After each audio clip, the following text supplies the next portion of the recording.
Hello and welcome to Around the Verse, our weekly look at the development of Star Citizen. I'm Eric Kyron Davis. And I'm Kirk Tomei. Tomorrow, the April monthly report will be shared with the community. As you probably know by now, the new monthly report is basically a collection of each studio's updates over the past month. Yeah, and we really look forward to sharing all of our progress with everyone and starting the cycle all over again here in Los Angeles next week. But first, let's go to Wilmslow and see what they've been up to. Hi, and welcome back again to the UK studios for our latest updates on our progress over the last 4 weeks. Everyone is focused and busily working through all the tasks and bugs for Squadron 42 and of course the anticipated 3.0 update for Star Citizen, which we are very excited to get out to you all as soon as possible. So let's kick off with the gameplay feature sprints which we have been working on. The player interaction system has moved along quickly over the last few weeks. Further improvement of the personal inner thought system will allow you to select functionality which is not directly tied to a particular object. Examples of this would be selecting an emote or exiting your seat, although there will be, of course, still be quicker ways of doing this, through default actions for experienced players. Next up is the air traffic controller sprint, which deals with managing the flow of traffic to a location for both takeoffs and landing. In particular, it is responsible for assigning out and reserving a landing pad when a player wants to land, as well as freeing up that landing pad once they've landed and cleared the area. Similarly, it will deal with reserving a landing pad and spawning a ship when the player wants to take off. The initial stages of the implementation are now underway, and we're working on the underlying structure of how the system works. We've been finishing up functionality on the character status system, which includes bringing the procedural breathing and soup punctures to final implementation. Once this is done, we will focus on getting the system switched on by default in the game. We are also working on pick up and carry, which is a bit of a mashup between the player interaction system and our usable sprint. The usables were more concerned with getting the AI to interact with the objects in the environment, whereas the player interaction system is more for the player UI to interact with the environment. We're now bringing these two systems together to get the player to be able to pick up, carry, and then place objects in our universe. The conversation tech has now completed the initial development of the subsumption tool and to create the conversations with NPCs much more easily. It's been handed over to designers to prove it out by setting up all the different conversations. They'll provide feedback to code on any needed further improvements. The audio team has been working on procedural planet audio processors, including R&D and planning for systems to map and modify audio automatically. Also, work is continuing on the audio propagation system, the breathing system audio for the character status system, and also a dialogue tool that's been called Word Up. For weapon sound effects, the ship weapon toolkit is in progress, which includes reload sound effects for the Gallant, the weapon tail refactor, and multi-positional code support for weapons which will handle summing up the audio for many of the same weapons mounted to a single ship. For ships, the Prospector audio is done, with work on the Grey Cat and Cutlass Black, which is continuing.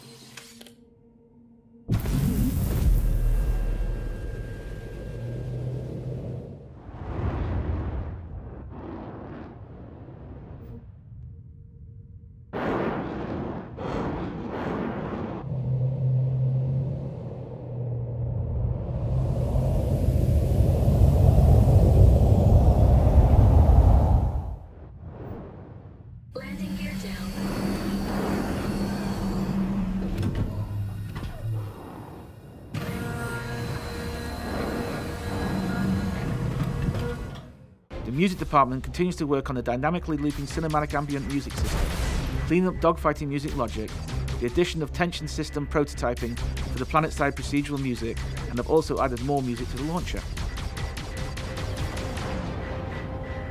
Meanwhile, the graphics team have been working on many separate pieces of tech this month. The first is the integration of real-time lit volumetric fog from Lumberyard, which is going to be a huge boost for the lighting and environment art. The render to texture feature is progressing quickly, and the initial version is in the UI team's hands to upgrade our 2D UIs, and will also soon have the feature usable for 3D holographic projections to power our various holographic displays. The real-time environment probe tech is nearing completion and allows fully dynamic bounce light and reflections on a planet where traditional light baking techniques are not possible. The visual effects team have been working on several sprints. Atmospheric flight effects have completed the first sprint with a pass at planetary entry VFX. The effect is controlled by speed and atmospheric density values. With the core functionality in place for this, as well as engine trails, we're now merging these two sprints as we further implement design and art feedback while optimizing and bug fixing. We have also been working on lighting entity effect improvements. This is where we are attempting to create realistic lightning and other electrical type effects. In other areas, we have completed the first pass for the MISC prospector, including thruster improvements and damage. For weapons, we have continued initial work on the APR Scourge railgun, including the charging and charged effects. Since finishing off the Banu Defender, the concept team has been busily developing the Origin 600i, which is now in its final stages. The weapons team have completed the Preacher Distortion Scattergun and the Apocalypse Arms Scattershot, and made good headway on the Klaus & Werner LMG. The UK ship team has been hard at work since bringing you the Javelin for ship shape. The Reclaimer has made a lot of progress since our last update. On the exterior, we've completed work on the hull, and the team was excited to see the huge claw come together. We have now moved into the damage phase of development, splitting the mesh up and getting it ready to use the damage tech. On the interior, we have fully fleshed out habitation and tech decks, as well as an enormous salvage processing room, and now the team is working on finishing the drone room, engineering deck and cockpit.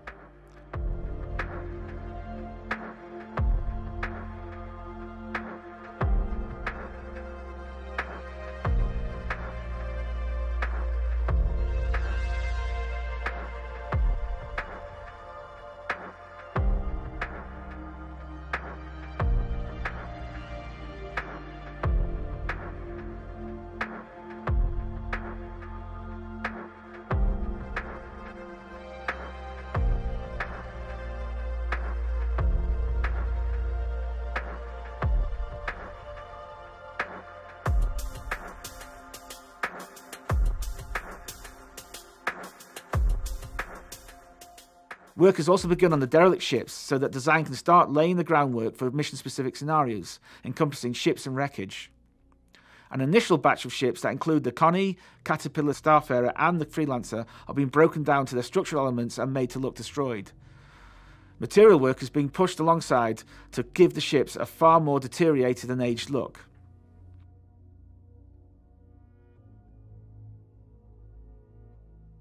A wreckage component is also being worked on so that we have a library of nondescript ship parts that will be used to help embed and integrate derelict scenarios into the environments.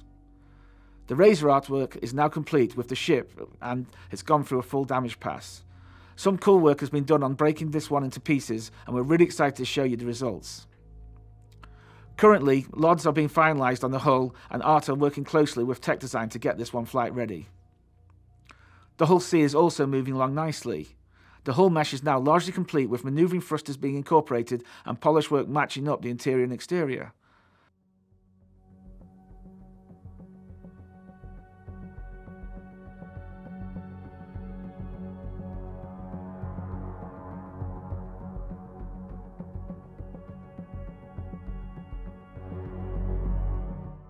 A detail pass is also ongoing, adding all the finer details you've come to expect from our ships. The interior has gone through blockout phase and is now well into art production. By utilising assets from other MISC ships, we've been able to create spaces quickly and efficiently, with the intention to use these across the whole series.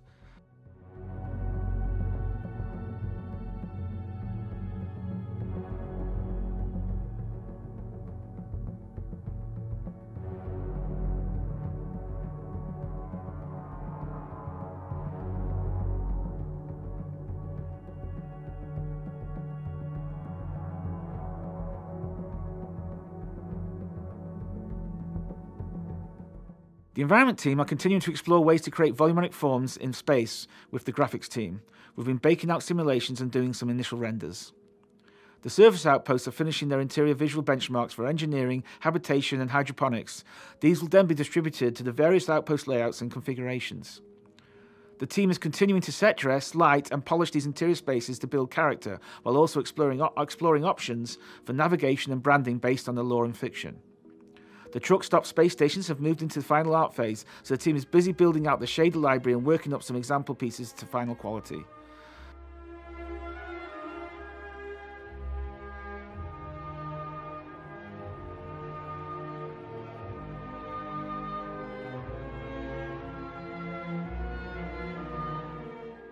As it's a modular system, we are also continuing to refine the building set to explore potential build configurations, which will make sure the set is as flexible as possible. The animation team has been working on the cover AI work, with the aim to improve all animation assets beyond functional. Breathing state improvements are now in line with back-end code improvements. This involves getting curve data out of Maya and into DataForge, which will allow for more refined procedural breathing curves. In other areas, the team started implementing multi-directional takedowns for killing enemies that are within close proximity to the player characters. Also, there have been further improvements to weapon setup and reloads across the board, including the Devastator shotgun, the Arrowhead sniper rifle, the Gallant laser rifle, and the P8SC ballistic SMG, as well as melee improvements for pistol and stock weapons. Finally, the Derby Foundry team has been busy with face and body animations for our 3.0 mission givers and has handed over 500 facial animation files that are now ready to be implemented into Squadron 42. The motion capture team has tracked and solved almost 1,000 new body animations for various characters within the Persistent universe.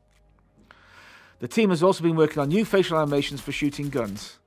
Steve Bender, our animation director, has been a great source of inspiration, so expect to see new improved faces soon. Well, that's our update for this month. Once again, I hope you enjoyed seeing what we've been up to here in the UK, supported as always by all the other studios around the globe.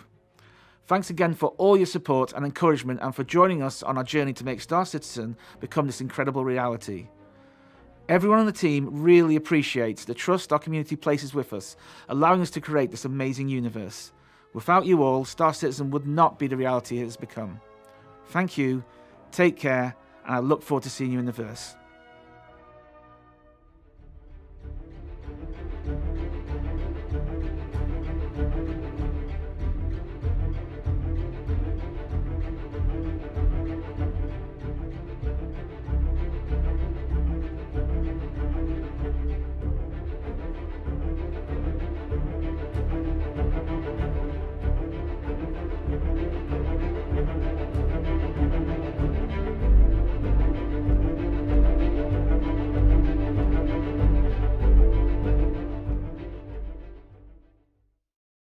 You know, it's really great to see the progress made on the procedural breathing. When stamina is introduced in 3.0, players are really going to be able to experience the consequences of their actions, like puncturing someone's suit or running for long periods of time.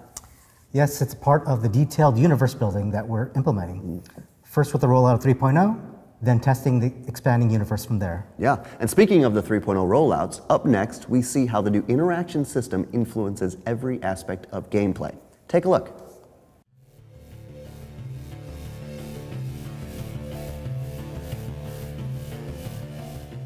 The player interaction system touches everything. It's a unified interaction which, across first-person, the experience of shooting, of shopping, of looting when you go up to screens and you interact with those terminals, and also when you get into your cockpit, you fly your ship around, and being able to point at things, you know, with reckless abandon actually opens up a lot of opportunity for interactions of, I want to find out more about that, and we can give back contextual clues of the things that you can do. So the player interaction system that we're starting to show here is the third version of the interaction system that we've added in the game. The original interaction system is what was in the game in Alpha 2.5 and previous, and it was this kind of mishmash of different approaches to try to figure out what the player was looking at and what they were trying to interact with in the game. After that, we made an Item 2.0 interaction system that tried to be more accurate about what you were interacting with, and so it would use raycasts and collision geometry to figure out the results. That had some issues as far as usability, and so we're adding some new features onto the current Item 2.0 interaction system that makes it more contextually aware about what you're interacting with.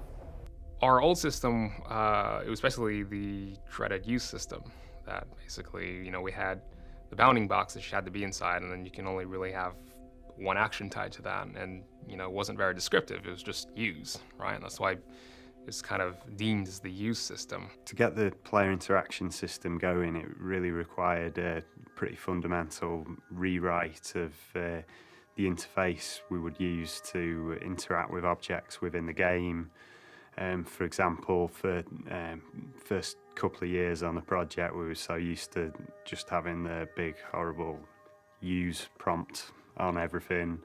And really, that sort of, not only did that not look good, but it also sort of always felt clunky. It was very hard to actually get in the right spot to use stuff. So we had to really sort of come up with a design that gave the kind of level of detail that we wanted to put into the game for the users to actually be able to interact with things that are present in the levels to the level of detail that would immerse them in the gaming experience. So to really make all that happen, the easiest way was to just basically write a lot of this from the ground up, write as a fresh new system as opposed to just going with the old used stuff. I did a prototype of Cargo, some of the earliest, jankiest bits of that we've done.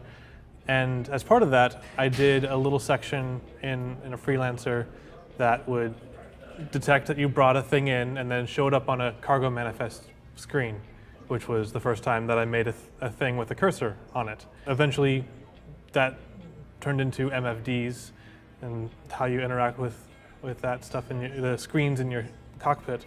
And then eventually became, well, we should unify all of these exponentially growing input systems to something that actually has a core to it. This is a whole completely new system that's coming in, because before you didn't have a cursor or anything, so it's very hard to tell what you're actually focusing on. Okay, so this text is popping up on this door, but is it for this door that's to the left or to the right? So by having the cursor and then being able to highlight the objects, which is another thing in the interaction system that we do, is we highlight the actual object that's going to be engaged. So when you bring up the cursor and you have your cursor over the particular item that you're focusing on, you'll get a highlight on the object. So that's additional feedback that is very useful for you to know as a player when you're using this interaction system.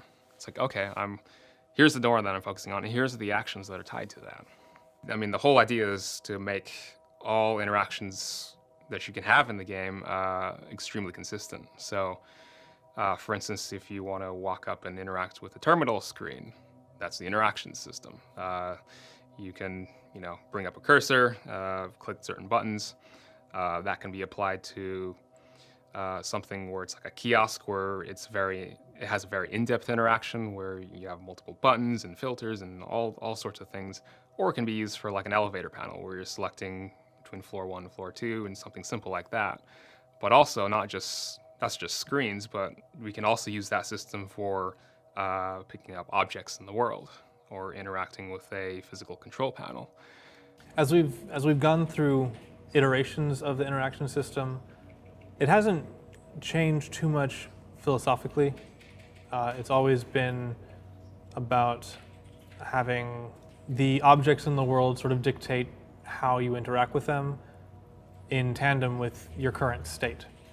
We've demonstrated that a little bit with the battery demo that I think we showed in some of the previous footage, where having the battery in hand gives you contextually the interaction to put it into the radar, where you could also manipulate the radar directly and open up the panel and all of those things. But because your current state interacts with the world, you get to have these more natural interactions.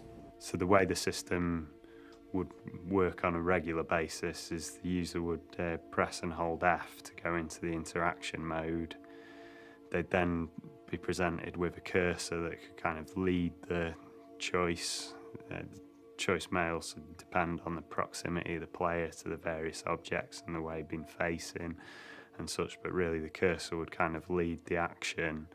and then clicking the left mouse button could actually trigger the action, so that would lead into sort of an animation of picking something up, or it could be inspecting a particular object. And we've also added various different sub-modes, such as, like, rather than a left click, if you do a right click, we can zoom in on an object to focus on it a bit more to get that extra detail, so we can see what we're doing with it. So very much cursor led to give us the precision, but then the result that comes out would tend to be something that would be animated. It was important to me that you'd be able to interact anywhere on the screen for a couple of reasons. One, I really liked the way it felt, and I sort of got sold on that really early, and through iteration there were versions of it that were more and less successful, but I'm really quite fond of it myself. But also, again, with the animation, your ability to look around the world is limited by your animation, by the physicality of your character. And so if there's something that you need to interact with, you need to be able to look at it. And traditionally, shooters manipulate everything through a dot in the center of the screen, which is you, really. All of your interaction capability is a dot in the center of the screen. And that means that if you're going to interact with something, you have to be able to get it to the center of the screen, which isn't so hard when you can fudge the animations a bit. But when you're being really faithful to what's actually happening, it's important to be able to look with your eyes to the edges, and you can reach anything that you can see. So if there's interactions on your body of where you would put items to stow or to access things about the seat that you're sitting in, these things should always be available to you as well. The way it works is it uses what we call a proximity query. So it checks what's around the player in the local area to see what is interactable, but then also uses some raycasts to figure out what the cursor is currently pointing at. And then using that, it can figure out what its best estimation is for what you're looking at right now, what you were previously looking at, and what is the best result for what you should interact with if you press the interact button immediately. So it's basically this cursor that's kind of browsing the available options to you that are available. You know, depending on what type of item or what type of action that you're going to invoke on the thing you're focusing on, you'll get different cursors, for example. So you get very specific feedback on, okay, this is a dial, so your cursor might be a sort of like a dial icon that indicates that you can rotate it, or it's a on-screen cursor, you know, that you're over a button, or things like that. So you get like that sort of feedback that makes it much more intuitive than if, let's say, if you just use one cursor for everything and there was no feedback. Building it was a challenge because it required some collaboration, for one, between the studios. We had design here in LA. The main engineering was spearheaded in the UK with support here in the LA studio. And one big part of it was how to get the sophistication of that behavior to work with just screen coordinates. You have this cursor, you know the player's position. How do we figure out, given this information in 3D space, what is the best solution? And so you're gonna have to do a little bit of math. You have to do a little bit of testing to test it out and prototype and iterate to see what actually works. And the other issue is performance. How do you do all these checks, and how do you make it so smart and intelligent about what you want to do and what the right result is, and still be performant? The kind of challenges you get with this is, with it being a system that's going to be regularly used for all manner of different objects in all manner of different scenarios, you really need to get that level of polish added to the system to make it feel good, so the player isn't there getting annoyed every time they want to use an object. And also we need to kind of cover all these various different scenarios and situations the player finds themselves in, so that the player can actually do what they want to do with these objects, as opposed to being limited by a system that had been in the CryEngine previously, that was just very kind of flat in what you could do with an object. It's really the kind of situations you'd find yourself in, where whether it was just getting in a ship, often you were just presented with the option to use the thing, as opposed to, like, you know, open me the door, deploy me the ladder, choose to climb up the ladder, actually start the engine. You know, these are all the things that we wanted to add, but we just didn't really have the system there. So it was a real challenge to get that system in place that allowed us to do all these things that we want to do, but also sort of to a nice polished level where that wouldn't feel frustrating or tricky to do. Part of what's been so difficult about getting this system together has been that as we built the various systems of the game, we had to make them in isolation so that they would function, you know, regardless of the fact that the rest of the game wasn't there yet.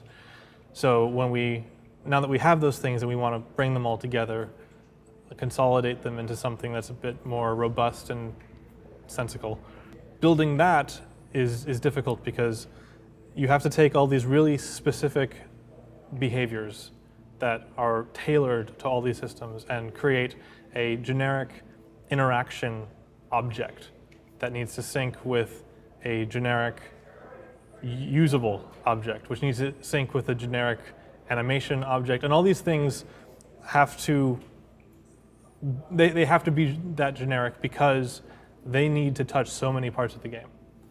On top of that, there's the fact that we have these interactions that we want to do that need to coexist with a wide variety of gameplay. You could be in a seat, chilling, looking around, browsing mobiGlass. You could be in the middle of a firefight. You could be frantically repairing something. You could be cautiously exploring a derelict. There's all these wildly different experiences that this needs to accommodate. It took a lot of experimentation to sort of feel out what allowed you that degree of expression and nuance without impinging too much on the other systems that were so far afield from what you were doing now. For example, the grabby hands system, as it's been so notoriously labeled, was an exploration of how do we create a system that accommodates all these different types of carried objects, and what does it mean for something to be in your possession, in your inventory, when we don't really have an inventory, where we have physical places on your body. And how do you access those things now? How do you put them into the world? How can you get close enough to take them back? And so a lot of those questions have also extended into this system, you know, which has been a hub of all these things, like the terminals as well.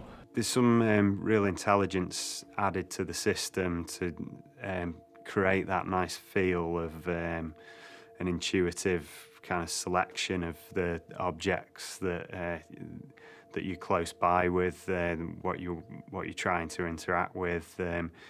If you don't add in some sort of intelligence there, it can lead to kind of frustrations as to clearly the player's trying to interact with a certain object that's sat in a particular position, but because, you know, without the intelligence, it might require a very specific alignment of player to object. There might be multiple objects in one scene all close by, so we have to sort of add some kind of intelligence to try and figure out which object the player wants to actually interact with.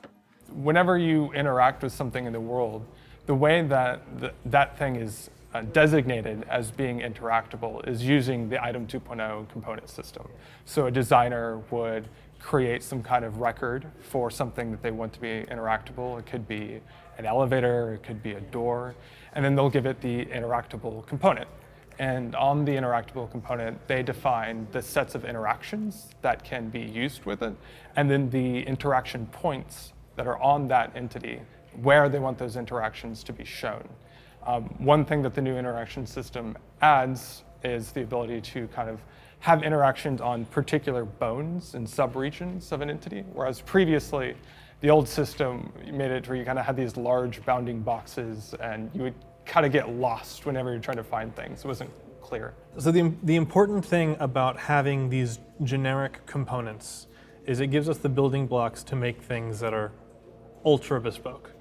The problem with bespoke content is that it requires a lot of painstaking maintenance, because as you move forward, things about your technology change, things about the environment in which you've placed this content change, and in order to keep it all working lockstep in sync, you have to be really vigilant going through all those things. And when you make your behaviors separated and modular and generic, it makes it so that you can build things out more conceptually.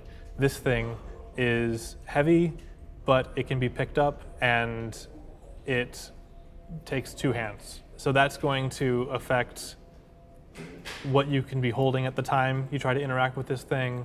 It's going to affect what's going to be the result of throwing this thing, what's going to be the result of it in zero-G having collisions with other things. And those are fairly simple examples, and already it starts to spiral out into all these possibilities of when you can get really specific in the content that you're making. It's usually because the rest of it has been nailed down. We'd use similar subsystems within the game, such as the zone system queries, for example, to figure out which objects you could interact with were in the proximity of the player. We'd also use sort of standard engine techniques such as ray casting and other such things to actually determine which of these objects were best to use. But really there was a whole another sort of layer of logic added for this system to give us the feel and the depth that we wanted to add for interactions. So now there is a through line of input that you can interact with the whole game, and it remains consistent. It adds quite a lot of exciting possibilities. It gives you the opportunity to have essentially a point-and-click adventure game in your shooter. So all of those wild, bespoke interactions that adventure games are built out of are suddenly available for something that is so systemic, such as Star Citizen. I think the biggest change in player experience is kind of a change in mindset when you're using it. When you use the old interaction system, you're kind of fishing around and you're not sure what you're looking for. When you use the new interaction system, it's more about fluidly browsing what you can clearly see. And it's a really big difference, I think, because you'll walk into a room, you enter into this interaction mode, and immediately you can tell, based on this highlighting that's happening, here's the options about what I can work with right now. What do I want to do given these options? And you can kind of float the cursor around, see what's close, see what the different available interactions for those different objects are. It might be that, oh, I can turn on the engines, or I can turn off the power. Do I want to do that? And so I think it's just a more enjoyable experience. You also don't have to move so much. So previously with the old interaction system, if you wanted to go interact with this thing over here, you'd have to go over there. You have to position yourself, you'd have to look. It just takes more work to look at the different options. Whereas this, you can kind of stay put a little bit more and kind of more fluidly guide yourself through the different options. You don't have to do as much work to see what is all there. The focus up to now has been on consolidating all of our behaviors and tech to get to the point where, as we're building things, we can just sort of stitch them together conceptually and be able to get really specific with things. And that frees us up to have all sorts of creative ideas. And this is just the start. So what we're also working on in conjunction with this interaction system is something that we're calling render to texture. And in the UI sense, that will allow the UI to render properly within the rendering pipeline. It'll pick up all the post effects and it'll actually look like it's in the world. So that's another thing that's going to really make this, your interaction feel much more in-world. You're part of the game experience. The other thing it'll allow us to do is project onto curved surfaces, which, in terms of like a sci-fi setting, that's probably one thing we will want to have. So wherever your cursor is, it'll allow us to easily negotiate what you're actually over in terms of the UI. So if you're over a button that's on a curved surface, the position of your cursor will, it's easier to map that onto a curved surface with this rendered texture tech. So that's kind of an example of all these different pieces that are going to be coming together to make a fulfilling game experience. I think the one thing that I would add is that this new interaction system is starting to come online. We're starting to add new things, but there's still a lot that can be added. Like every day, we're thinking of new possibilities for how this interaction system can be used. Where have we used other solutions in the game that maybe can be replaced by this? One thing, for instance, is the item port system in the hangars. That's kind of its own thing right now, but it shouldn't be. It's almost identical to what we're doing with this interaction system. So it doesn't have the same benefits. It's an opportunity for us to unify the systems and gain the benefits from the new interaction system. But beyond that, there's even new, more wild things that we could possibly do. Try to bring more of maybe the ship HUD, for instance, into the interaction system in some parts, to where maybe you could look at something, say, that's displaying the ships that are in the area.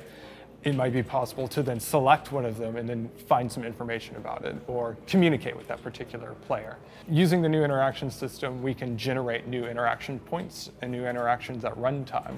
So it gives us a lot of flexibility with deciding, what behavior do we want to open up to the player, with the benefit that it's all using one system to do it.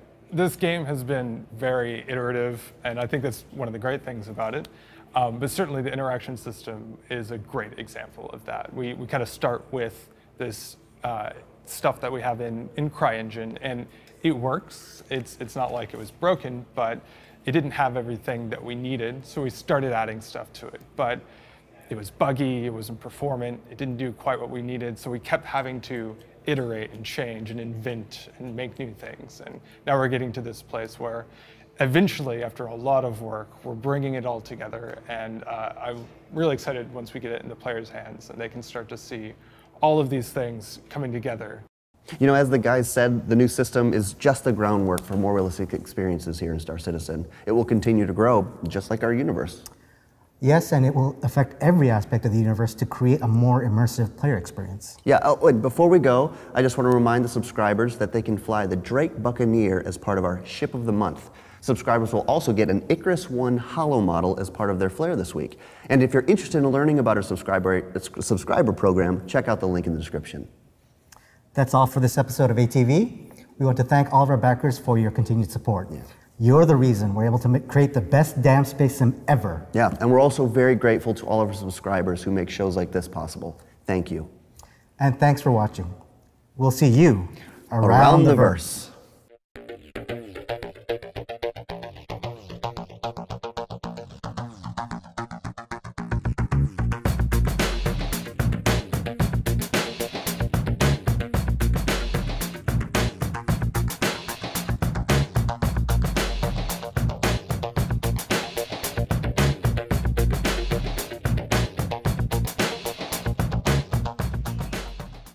Thank you for watching. So if you want to keep up with the latest and greatest in Star Citizen and Squadron 42's development, please follow us on our social media channels.